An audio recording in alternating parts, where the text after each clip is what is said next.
Do you need a website for affiliate marketing in the Philippines? Now, maraming magsasabi na kailangan ko ba talaga ng website if I wanted to start in affiliate marketing in the Philippines? Now, bakit ko pa kailangan ng website? Meron namang YouTube, pwede naman akong gumawa ng video and then promote my affiliate product in YouTube.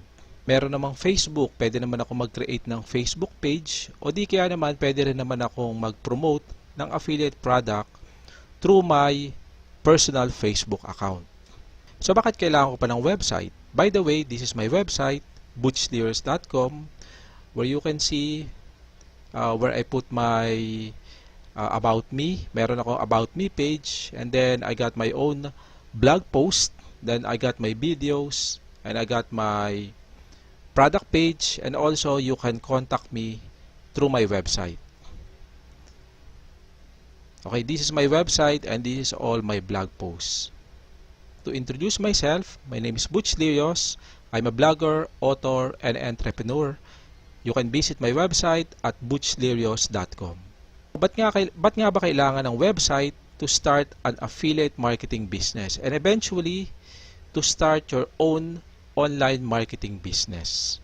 Me personally, I highly recommend using a website or having your own website to start in affiliate marketing and then eventually have your own product and then have your own online marketing business. The reason why I highly recommend having your own website is mag-start muna tayo from a business point of view. Now, if you're gonna start affiliate marketing and you only want a side gig, then probably you don't need a website because susulput ka tapos sa susunod hindi na naman, so parang hobby lang, then probably a website is not for you.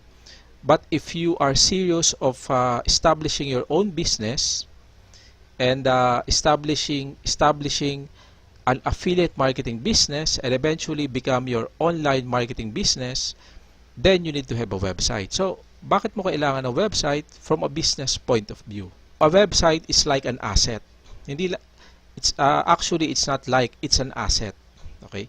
So, it's like a property. Kung bibili ka ng property, bibili ka ng bahay at lupa, eventually, yung property na yon through time, magiging siyang tataas ang value niya, and then eventually, tataas yung kanyang presyo.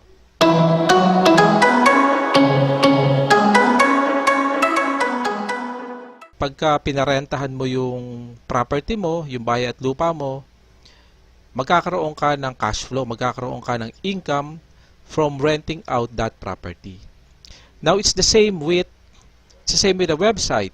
Sa website naman, if you put valuable content, so kung maraming tao ang matututo sa website mo, magsusulat ka doon ng mga blog and videos na ang mga tao maraming matututunan, then it becomes an asset.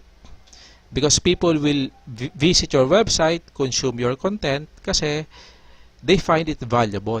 They find it makakatulong sa kanila. Then eventually, you earn income, you earn money from it. Dahil people will buy your product. And then, another thing is, don't establish your business on rented ground. So, what do I mean? You got YouTube, you got Facebook. Okay. Now, YouTube and Facebook at iba pang social media platform like Twitter or Pinterest, hindi naman sa inyo yon. So, you got no control. Unlike having your own website. Now, having your own paid website, property mo siya. A website is an asset.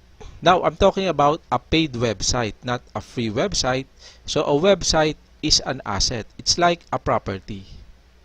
So, dahil property mo, sarili mong property ang iyong website, so, you got control. Unlike Facebook, unlike Google, unlike YouTube, pwede ka nilang i-fire, pwede ka nilang sipahin, pwede nilang sabihin na, okay, you violated our terms and condition, so isasarado na namin yung account mo. Now, you can appeal, pero may magagawa ka ba kung sabihin nila, kung i-close sila yung account mo? Di ba wala? So, if you establish your business on Facebook, on YouTube, so pwede ka nilang ipasara. So, may chances na pwede kang ipasara. And if that happens, wala kang control. Unlike a website, unlike your own website, they cannot do that because it's yours. Sarili mo yan. Unless, syempre, kung talagang matindi na talaga yung kasamaan. Kasamaan na nilalagay mo dun sa website, which is, well, bang usapan na yun, di ba? We talk about having a website from a business point of view. Ngayon naman, having a website got to do from a visitor's point of view. So, dun sa mga taong magbi-visit ng website mo, taong potentially mag-visit ng website mo.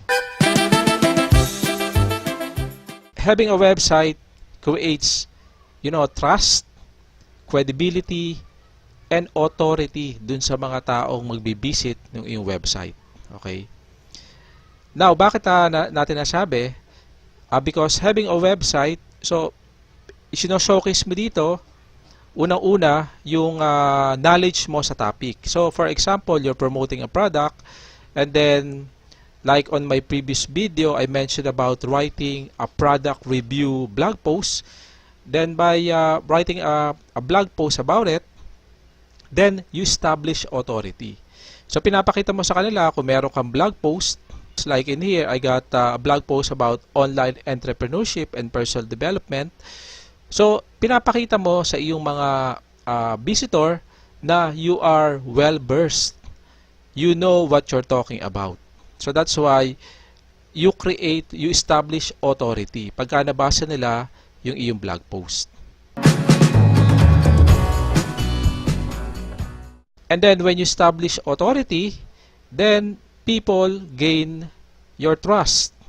And then, you became credible, magkakaroon ka ng credibility, and that's when people buy your product. And that's when people buy your affiliate product.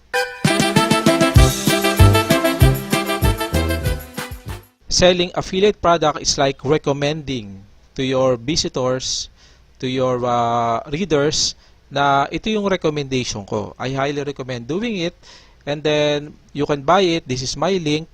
So, people buy from you because you had authority, they trust you, and you're credible. And that's when you make money. Ngayon, all of this requires time. So, hindi naman agad nag-establish ka ng website ngayon, and then after establishing your website, kikita ka na agad. So, it's a big no-no.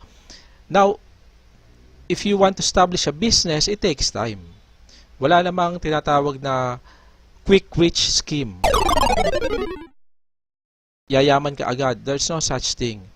So, you're gonna put time and effort in your website. You're gonna create blog posts, product reviews, and you're gonna create videos. You're gonna create content para mag-gain mo yung trust, credibility, and you establish authority to your readers. Advocating here, it's a business. So, in a business, it takes time. And then again, if you're gonna ask me again, kailangan ba talaga ng website if you want to start an affiliate marketing business, I highly recommend using a paid website. Now, you got problems with budget, you can start with a free website like wordpress.com. If you go to wordpress.com and then create your free website.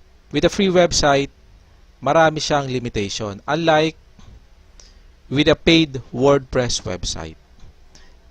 But there's no stopping you. You can start affiliate marketing business with a free website.